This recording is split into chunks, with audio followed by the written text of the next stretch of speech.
Bapak Ibu jamaah subuh yang berbahagia, di dalam manusia menjalani kehidupannya ada beberapa pertanyaan yang Al-Quran menjawab pertanyaan itu. Yang pertama, ada orang yang hidup di atas muka bumi ini, otaknya pintar, tapi hidupnya selalu diberikan kesulitan oleh Allah. Mungkin sewaktu di bangku sekolah selalu mendapatkan ranking 1 atau ranking 2. Dari kecil hidupnya sering juara di sekolahnya. Tapi dalam kenyataan, dalam kehidupannya, hidupnya selalu mengalami kesulitan dan kesusahan. Padahal otaknya pintar. Maka Al-Quran akan memberikan jawaban. Otak pintar, tapi susah semakin susah. Apapun usaha dibuat, tak pernah mendapatkan hasil. Buat ini juga tak berhasil, buat itu tak berhasil.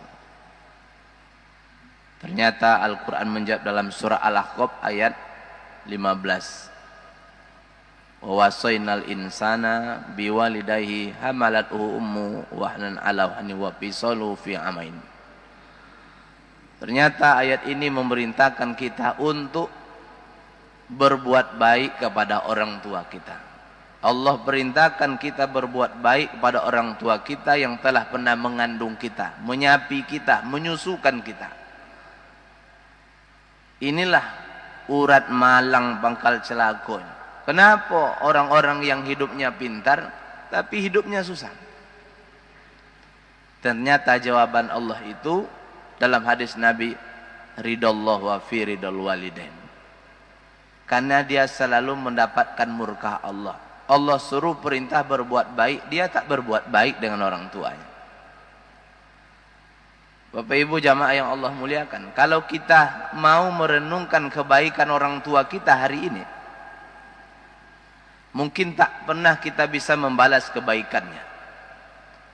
Dari Kuok, kecamatan Kuok sampai ke Tambang, kalau kita ingin untuk merenungkan kebaikan orang tua, dulu ke Pekanbaru, sekolah STM negeri, ke Mandua, IAIN Suskaryau, itu rata-rata anak kampar tidak ada Honda, karena mungkin hidupnya sulit. Maka sore minggu tuh, maknya itu mengantarkan anak, si jantung hatinya itu di simpang jalan, itu menunggu datangnya Superben. Karena besok Senin mereka akan sekolah. Ada di Man 1, Man 2, IAIN. Apa yang dilakukan oleh ibu kita? Seluruh yang dibeli di pasar itu akan dimasukkan ke dalam tas anaknya. Kerupuk dimasukkan, pisang dimasukkan, martabak dimasukkan, tujin dimasukkan. Yang dibeli di pasar dimasukkan. Penuhlah tas kita berangkat ke Pekanbaru untuk berangkat sekolah. Sore sang ayah bertanya, masih adakah martabak yang dibeli sore tadi? Apa jawaban ibu kita? Lah dibode anak di Pekanbaru. Seluruhnya.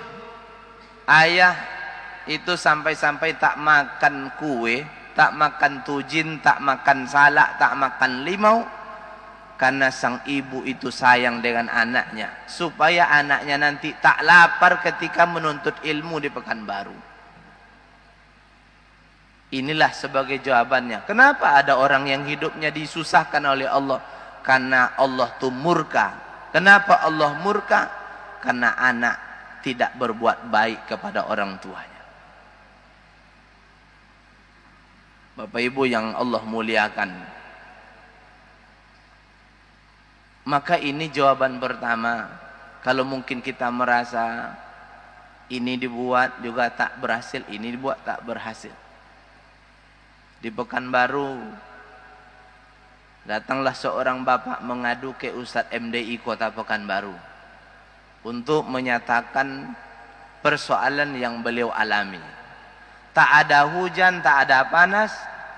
Tiba-tiba istri dan anaknya menghalau dari rumah, disuruh keluar rumah. Sang bapak pun bingung. Salah tak ada hujan, tak ada panas. Hanya ketika dia mengadu ke Ustaz MDI Kota Pekanbaru, Ustaz tadi bertanya kepada bapak tadi, boleh saya tanya dengan bapak? Boleh. Bapak hari ini dihalau oleh istri, oleh anak dari rumah. Anak selesai dikuliahkan, rumah dibuatkan, mobil dibelikan. Setelah berhasil, anak dan istri menghalaunya. Apa pertanyaan Ustaz MDI Kota tadi kepadanya? Sudah berapa lama bapak tak pulang ke rumah orang tua bapak? Barulah termenung. Ternyata hampir 4 tahun dia tak pulang-pulang. Rupanya bukan 4 tahun, lebih 4 tahun. Udah lama tak pulang. Sejak ada masalah dengan maknya itu, maaf cakap, beliau asalnya Sumbar, dia tak pulang-pulang. Hidupnya sukses. Namun setelah kesuksesannya, dia dihalau. Mulai hidupnya susah. Seperti gelandangan tinggal di Pekanbaru. Kata Ustaz tadi, saya rasa ini masalah yang bapak hadapi. Mungkin orang tua bapak ini murka dengan bapak. Allah Ta'ala juga murka.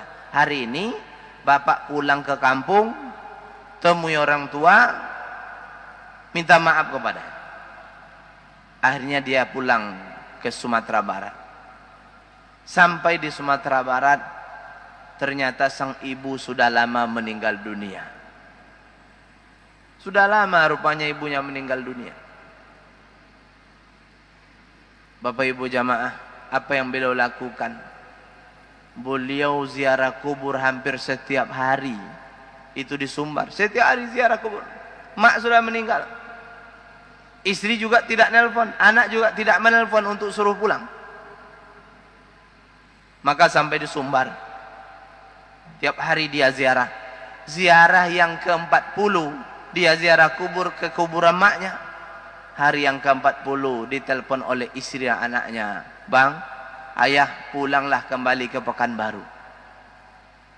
Bapak Ibu yang Allah muliakan, hadis inilah kita bisa untuk membuktikan bahwasanya Allah betul-betul marah kepada anak-anak kita sebagai anak apabila ibu dan ayah kita murka kepada kita. Allah akan lebih murka.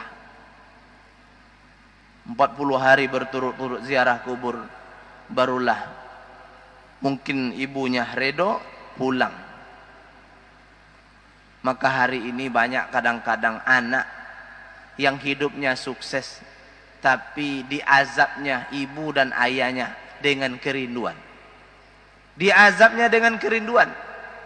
Tinggal cuma di Pekanbaru, hari Sabtu libur, hari Ahad libur, tentu mak kita senang. Kalau anaknya pulang, pasti mak senang. Tapi dia lebih memilih mancing di Sungai Langgam daripada dia harus tidur di rumah maknya di Bangkinang ini. Padahal nengok tetangga anaknya pulang, dia nunggu-nunggu. Ini pasti pulang ini pasti pulang. Ternyata sudah sore tak pulang. Inilah anak yang mengazab orang tuanya dengan kerinduan. Diazabnya. Jadi kalau mungkin pernah terjadi, kenapa saya begini? Jangan-jangan ini Allah tuh murka kepada kita karena kita tidak berbuat baik kepada orang tua kita. Bapak Ibu yang Allah muliakan, ketika mungkin ada atasan kita berpesan, nanti kalau mau ke rumah bapak, tolong belikan apel. Apel yang mana kita belikan? Kita akan membelikan apel di kaki lima kah? Di tempat biasa kah? Atau di pasar buah? Kita akan pergi ke pasar buah, memakai keranjang, dibungkus dengan plastik, karena yang meminta ini atasan kita, seorang pejabat. Giliran kita beli buah untuk mak kita, kadang-kadang kita asal-asalan. Asal ada yang lebih murah, salak di sore hari, limau yang kadang-kadang sudah tak bagus kita belikan. Untuk atasan saja kita berikan terbaik. Ini adalah untuk orang tua kita. Inilah menjadi penyebab kenapa manusia mengalami kesusahan dalam hidupnya, karena tidak mendapatkan ridho Allah Subhanahu wa taala. Bapak Ibu yang Allah muliakan, ada seorang pejabat di Riau ini, setiap ada mutasi, beliau tidak akan pernah terkena mutasi. Maaf cakap, bukan dia membayar, tak pernah dia bayar. Orang bertanya kepada beliau, apa resepnya Pak? Resepnya satu katanya. Kapan bu ibu saya menyuruh saya untuk pulang, saya akan tinggalkan pekerjaan saya. Bagaimanapun sibuk pekerjaan saya, tapi kalau mak yang nyuruh pulang, nak pulang, nak pulang. Dia mendapatkan ridha Allah Subhanahu wa taala. Ini banyak kadang-kadang anaknya minta, maknya minta anaknya, mak, nak bawa maknya berobat. Kadang-kadang 2 minggu, 3 minggu, tunda-tunda dan tunda-tunda. Sampainya mak meninggal dunia. Ternyata tak jadi dibawanya berobat. Maka selagi Bapak Ibu yang hari ini masih mempunyai orang tua, raihlah surga Allah Subhanahu wa taala. Lahir ridho Allah dengan berbakti kepada orang tua kita. Di Bukit Tinggi kita mungkin ada yang mengenal namanya Dr. Dedi Herman. Beliau dokter ahli paru. Apa yang membuat beliau itu sukses? Beliau mempunyai rumah sakit Madinah. Beliau itu salah satu dokter yang berhasil menangani COVID-19. Bagus. Ternyata kesuksesan beliau itu, setiap berangkat bekerja, beliau mencium kening ibunya. Hari ini berapa anak yang bisa mencium kening ibunya? Baru dicium kening ibunya kalau ibunya sudah terbujur kaku, mau ditutup kain kapan, nah baru dicium. Dipanggil-panggil, sini nak, cium kening mak. Masih hidup tak pernah kita cium kening mak kita. Tapi kalau pejabat datang kita peluk-peluk. Giliran mak kita, itulah kesuksesan hidup beliau. Kata beliau, setiap saya ingin bekerja, praktek dokter saya cium kening mak saya. Ini yang menjadi luar biasa. Bapak Ibu yang Allah muliakan, maka jadikanlah orang tua itu seperti raja. Kita jadikan, kita muliakan. Ketika kita mampu memuliakan mak kita, ayah kita, Allah pasti memuliakan kita. Karena mengurus orang tua itu sama dengan mengurus urusan Allah Subhanahu wa taala. Ya ayyuhallazina amanu in tansurullaha yansurukum wa yusabbit aqdamakum.